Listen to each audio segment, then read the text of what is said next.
السلام عليكم ورحمة الله وبركاته. النهاردة جالنا جواب باستلام باكت كده كنت منتظره على البوست. اديك كده الشاين بتاعه.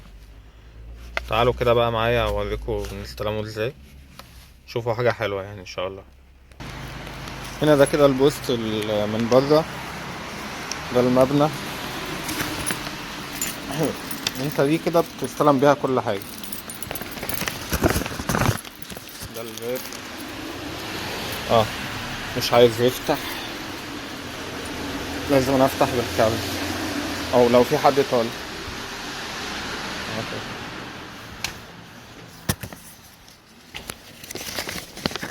بصوا يا جماعة، هستلم المكنة دي كده.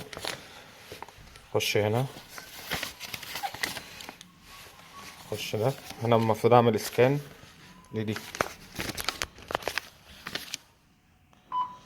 عملت لها سكان. المفروض احط العمدة بتاعتي بعد كده، الدواليب ديت الباكت بتاعي في اي واحدة من دول. كده مضيت، فتح اهو.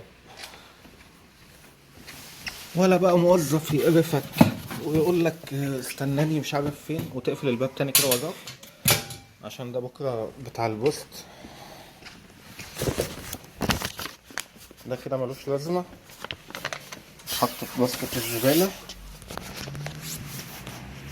وطبعا لو عايز تبعت اي حاجه برضه نفس الكلام. والسلام عليكم، وكل حاجه زي الفل في ثواني.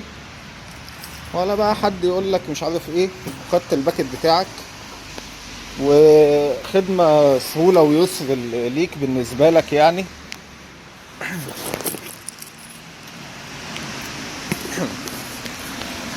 وبس كده، شكرا، السلام عليكم.